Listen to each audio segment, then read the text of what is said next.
So Ralph G from The Current here with the latest on AI and business. I look at AI and the new technology from a business angle. How useful is it? Where can we see it happening? And what are the use cases? Today, one of the remarkable stories of not implementing AI and the extreme cost to Dutch banks. Currently, the cost is 1.4 billion in people cost. Due to non-implementation of AI, and that is all due to the fact that the personal risk to the CEOs is too great, and hence we're not moving forward at all. Let's dive into the details of the case.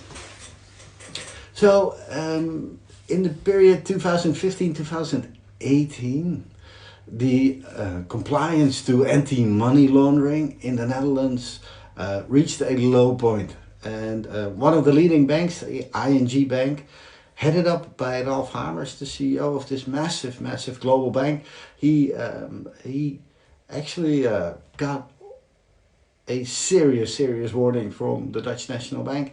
He got fined over 780 million euros, a massive fine. And to top it off, he actually got personally prosecuted as the judge ruled that the Dutch society deserved a proper answer, and this could not go by without a serious investigation. So Ralph Hamers spent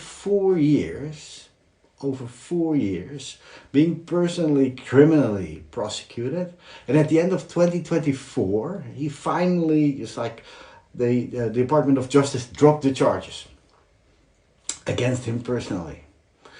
Now, this 4-year prosecution period has basically created a collective trauma in the Dutch banking sector, specifically related to this anti-money laundering. The third bank, Rabobank, the CEO, he even stated this last year, or it's like in the beginning of this year, that this is actually the case. There's a collective trauma in the bank, I think in the entire sector, due to the ING and the Ralph Hamers case. And we can all see that we need the future to happen, because anti-money laundering is a very tedious process to actually understand where all your customers' transactions, what's the background and the nature of the customer and of the money, where it comes from. It is an ideal suited candidate for AI. There's no doubt about it. Everybody fully agrees. I've talked to people in the bank themselves who operate these processes. This should be done differently. 15,000 people in the meantime in the Netherlands are working on this, and they catch 1% of the fraudulent transactions. That's what Europol estimates. However, there are 95% false positives. So the cost to the Dutch society is even larger. Consultants, audits, etc. Bank transfers that aren't happening. You can easily talk into the multiple billions here. It doesn't take much to calculate this. And so even the minister earlier this year stated, well, this situation just can't continue like this. However, last week there was another conference. The Financial Times of the Netherlands reported, well, now we're going to get thousands of job cuts due to AI being implemented at these Dutch banks. But I wonder, who dares to go first?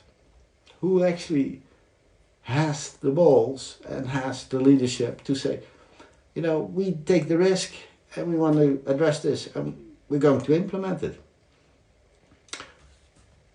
And this case is a real tangible case, but I believe this issue is going to be bigger and far wider reaching than just this Dutch banking sector.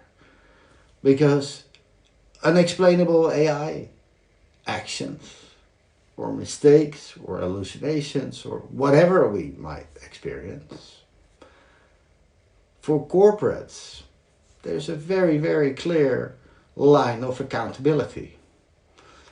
And that ends at the CEO's desk and his leadership team. Now, I'm not sure, but what I've seen, and I work a lot with AI, is that it's very, very, very difficult to call it reliable, to see that 10 or 20 or 50 transactions are actually transacted in an identical manner. Or we can actually explain what happened.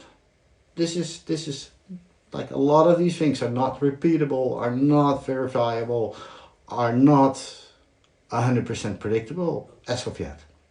I'm sure we're going to fix this. But this is going to be a major issue for European corporates because the rules here are very strict. So interesting to follow and see how maybe the Dutch banking sector is going to lead this.